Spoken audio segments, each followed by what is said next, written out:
Hi everyone. Today I'll be talking about a very important topic for every organization, how internal controls help prevent fraud. In any workplace, fraud can cause serious financial losses, damage trust, and harm the company's reputation. But the good news is that strong internal controls like clear procedures, proper checks, and regular monitoring can greatly reduce these risks. In this presentations, we will be explaining what internal controls are, why they matter, and how they help organizations prevent fraud and operate more safely. Let's begin. Now that we've introduced the main idea of internal controls and their role in preventing fraud, let's take a closer look at the background of why this topic is so important for organizations today. Fraud has become one of the biggest challenges for organizations today. Every year, companies lose billions of dollars because of internal fraud, weak procedures, or poor monitoring systems. According to the Association of Certified Fraud Examiners, the average organization loses around 5% of its annual revenue to fraud. This includes activities like theft, misuse of assets, false financial reporting, and corruption. One well-known example is the Enron scandal, where a lack of proper internal controls and unethical behavior caused a huge financial collapse. Events like this show how dangerous fraud can be and why strong control systems are necessary. Internal controls work like a company's immune system. They help prevent fraud, detect issues early, and correct problems before they grow bigger. In simple terms, internal controls are the rules, checks, and procedures that help an organization operate honestly and accurately. Frameworks such as COSO model guide companies in developing strong internal controls. Likewise, the Sarbanes-Oxley Act of 2002 made it mandatory for public companies to strengthen their internal control systems after major corporate scandals. These measures highlight the importance of creating safe, transparent, and trustworthy business environments. After understanding the background of internal controls, the next question is, if internal controls exist, why does fraud still happen? Let's look at the problem this study aims to address. Even though many companies have internal control systems, fraud still happens in organizations of all sizes. This shows that simply having internal control written on paper is not enough. What really matters is how these internal controls are applied, monitored, and followed in daily operations. In many small businesses, internal controls are weak, informal, or not properly documented, which increases the risk of fraud. Employees may skip steps, managers may not review processes, or there may be limited supervision.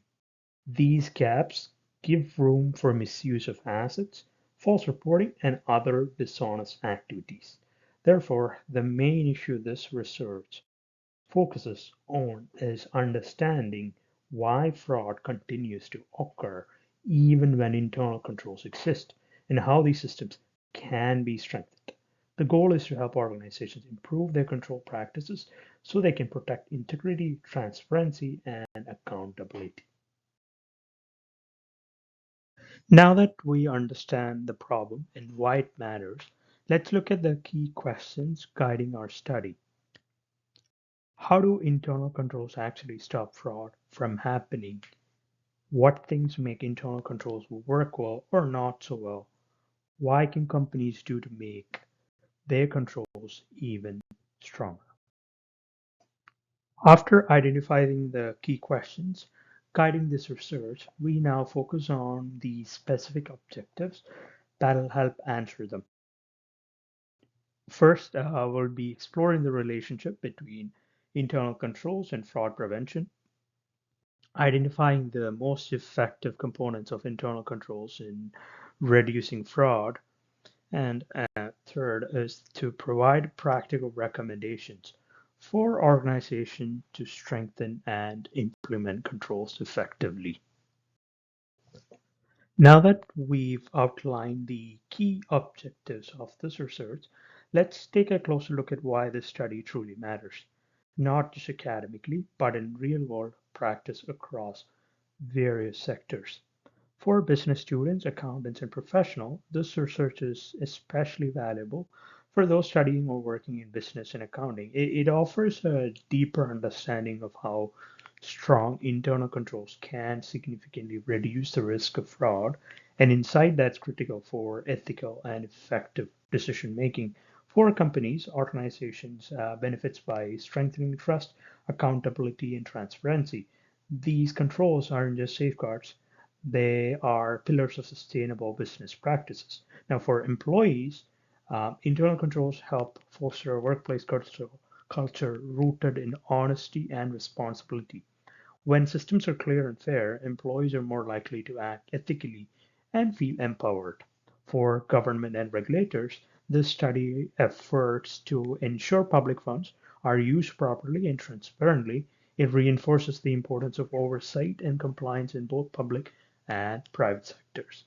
For small and medium businesses, even without formal systems, smaller businesses can apply these findings to reduce fraud risk. The research offers practical strategies that are scalable and accessible. Having understood why this research matters across different sectors, let's now explore the foundational concepts that shape the study, terms and frameworks that define how internal controls and governance operate in practice.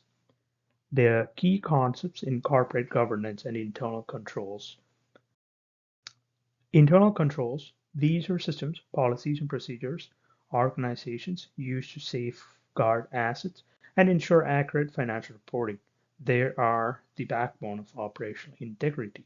Fraud prevention, this refers to the proactive steps taken to identify, stop, or reduce the chance of fraudulent activity.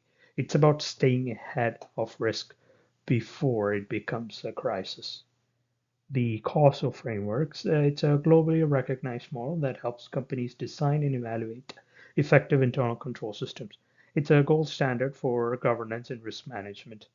The Sarbanes-Oxley Act, it's a US law passed in 2002 to restore investor confidence. It enforces stricter corporate governance and internal control requirements, especially for publicly traded companies. Risk management. This is a process of identifying and minimizing potential risks that could disrupt operations, essential for strategic planning and long-term sustainability. Now that we've covered the foundational concepts behind internal controls and corporate governance, it's important to acknowledge the boundaries of this research and reflect on its overall contributions. The limitations of the study. This research is based on a small group of respondents, which may not fully represent all industries. Some participants might have been hesitant to share sensitive information related to fraud, which could affect the depths of insights. Time and resource constraints also limited the extent of data collection and analysis. Building on the foundations laid in the previous section, we now turn to the literature review. This section explores what other researchers have discussed about internal control frameworks, ethical practices, and fraud management. It provides a broader academic context for understanding how internal controls functions, not just in theory, but in diverse organizational settings. We'll examine established models like COSO and the principle behind the Sarbanes-Oxley Act, as well as studies that highlight the relationship between ethical culture and fraud prevention. By reviewing this body of work, we gain insight into the evolution of internal control systems, how they've been applied across industries to strengthen governance and reduce risk. This chapter also helps identify gaps in existing research, which the study aims to address. It sets the stage for a deeper analysis of how internal controls can be tailored to meet the needs of different organizations, especially those with limited resources or informal systems. Transitioning from the broader literature review, we now focus on the role of ethical tone and leadership. Studies consistently highlight that leadership behavior serves as one of the strongest deterrents to fraud. The tone set at the top of an organization directly influences employee compliance and ethical decision making.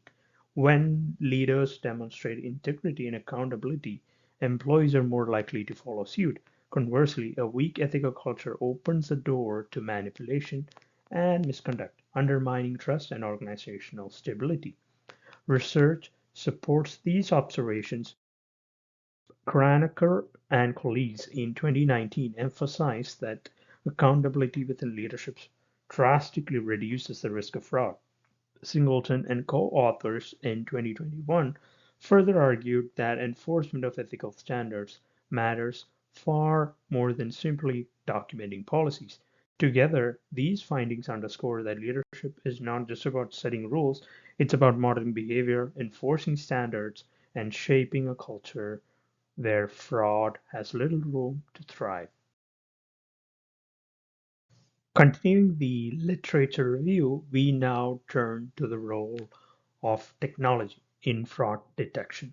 ERP systems have transformed how organizations manage transactions, significantly increasing the speed at which potential fraud can be identified. These systems streamline operations and provide real-time visibility, making it easier to spot inconsistencies. Artificial intelligence adds another layer of sophistication. It can flag anomalies such as duplicate payments or unusual entries, helping organizations respond quickly to suspicious activity. However, while technology enhances detection, it cannot replace the foundation of a strong ethical culture. Without leadership that enforces ethical standards, even the most advanced systems can be bypassed or misused. One notable gap in existing research is the lack of focus on small and medium sized enterprises. These firms often operate with limited resources and may not have access to sophisticated systems. More insights are needed to understand how these organizations manage fraud, risks, and what practical strategies they can adopt to strengthen internal controls without heavy investment. As we continue exploring the literature, it becomes clear that most existing studies focus heavily on large corporations, particularly those bound by Sarbanes-Oxley compliance. These organizations typically have the resources and regulatory pressure to implement comprehensive internal control systems. However, small and medium-sized enterprises face a different reality. Many lack the capacity to fully adopt full causal frameworks, leaving them more vulnerable to fraud. Despite this, there's limited research that address their unique challenges. Another gap lies in employee fraud awareness training. While larger firms often have structured programs, smaller organizations may not prioritize or afford such initiatives. This leaves a critical blind spot in fraud prevention efforts. There's also a lack of evidence on how monitoring practices are carried out in resource constrained environments. Understanding how SMEs detect and respond to fraud in real time is essential for developing practical, scalable solutions. Moving forward, now we're going to look into our research. The blueprint for how the study will be conducted. It begins by describing the overall approach, including the rationale behind the chosen method and how they align with the study's objectives. The data collection process is designed to gather authentic insights from participants, focusing on their real world experience with internal control and fraud prevention. This includes selecting sample that reflects a range of organizational contexts, ensuring the findings are both relevant and diverse. The analysis will interpret the data to uncover patterns, challenges, and opportunities related to fraud risk management. Ethical considerations are also central to this chapter, with careful attention given to confidentiality, informed consent, and the responsible handling of sensitive information. Ultimately, the goal is to capture genuine perspectives that can inform practical strategies for strengthening internal controls, especially in environments where resources may be limited. After outlining how the research will be conducted, the next step is to explain the specific design chosen to achieve these objectives. The study will adopt a mixed method research design, combining both quantitative and qualitative approaches. The strength of the design lies in its ability to provide a fuller understanding of the topic by integrating measurable data with descriptive insights. Surveys will be used to gather numerical responses from employees and managers, offering a broad perspective on internal controls and fraud prevention. At the same time, interviews will capture deeper insights and real life experiences from auditors and professionals, adding context and richness to the findings. Together, these methods ensure that the research not only identifies patterns and trends, but also uncovers the human experience and practical challenges behind them. After explaining the research design, we now define who will be studied and how participants will be selected. The target populations include accountants, managers, auditors, and finance professionals working in SMEs. These roles are central to internal control practices and fraud prevention, making their perspectives directly relevant to the study's aims.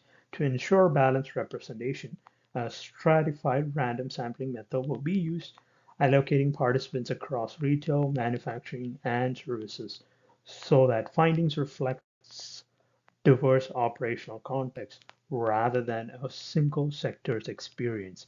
The sample size consists of 60 participants who will complete the survey, providing measurable, comparable data, and 10 participants who will take part in interviews, offering deeper experience based insights.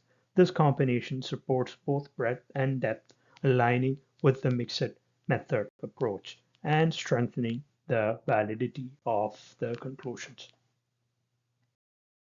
After defining the population and sampling strategy, the next step is to explain how the data will be collected. This study relies on both primary and secondary sources to ensure a comprehensive understanding of how internal controls and fraud prevention work. Primary data will be gathered through online surveys administered using Google Forms and through one-on-one interviews.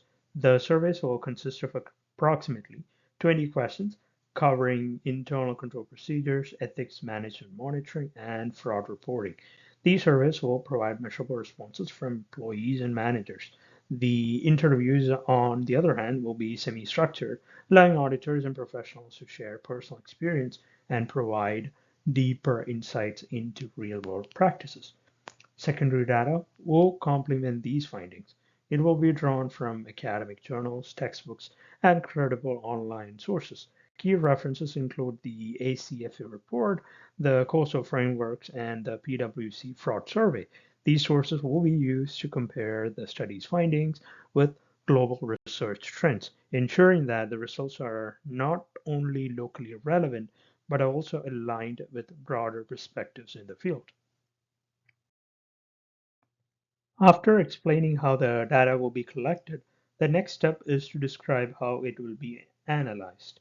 The survey data representing the quantitative side of the study will be processed using Excel. Calculations will include averages, frequencies, and correlations, with the aim of determining whether strong internal controls are linked to lower fraud rates. This provides measurable evidence of the relationship between control practices and fraud outcomes. The interview data representing the qualitative side will be grouped and coded into themes such as leadership tone, trainings, and control gaps. This thematic analysis helps identify patterns and provides deeper insight into the lived experiences of professionals dealing with fraud risks. By combining these perspectives, the study captures both the statistical trends and the human context behind them. Finally, the results from surveys and interviews will be compared to develop a well-rounded conclusion. This integrated analysis ensures that the findings are not only supported by numbers, but also enriched by real-world experiences, offering a comprehensive understanding of internal controls and after describing how the data will be analyzed, it is essential to outline the ethical procedures that guide the study. Approval will be obtained from the Research Ethics Board before any research activities begin, ensuring that the study meets established standards of integrity and responsibility. Participants will receive an informed consent form that clearly explains the purpose of the study, their rights, and the confidentiality confidentiality measures in place. Participations will be entirely voluntary, and no personal or identifying information will be collected at any stage. To further protect participants, all data will be stored securely and used solely for academic purposes. These safeguards ensure that the research not only produces meaningful insights, but also respects the dignity, privacy, interests of everyone involved. After outlining the ethical procedures that safeguard the integrity of the study, the next step is to present the proposed work schedule. This timeline provides a clear structure for how the research will progress from start to finish. In weeks 1 and 2, the literature review will be conducted and the research questions finalized. Weeks 3 and 4 will focus on designing the survey and interview questions, as well as obtaining ethical approval. During weeks 5 and 6, surveys will be distributed and interviews will be conducted, ensuring both quantitative and qualitative data are collected. Weeks 7 and 8 will be dedicated to analyzing the data and summarizing the results. Finally, in weeks 9 and 10, the study will conclude with the writing of the final report and the preparation of presentation slides. This schedule ensures that each stage of this research is carefully planned and executed, allowing the study to move forward in a systematic and organized manner. In conclusion, this study has emphasized the critical role that internal controls play in safeguarding organizations against fraud, from ethical leadership and employee awareness to the integration of technology and monitoring practices. The evidence shows that strong internal controls not only deter misconduct but also build trust and accountability across the enterprise. While challenges remain, particularly for smaller firms with limited resources, the importance of fostering an ethical culture and enforcing controls consistently cannot be overstated. Thank you for following along with this discussion. I hope the insights shared have provided clarity and a deeper understanding of how internal controls serve as a cornerstone in preventing organizational fraud.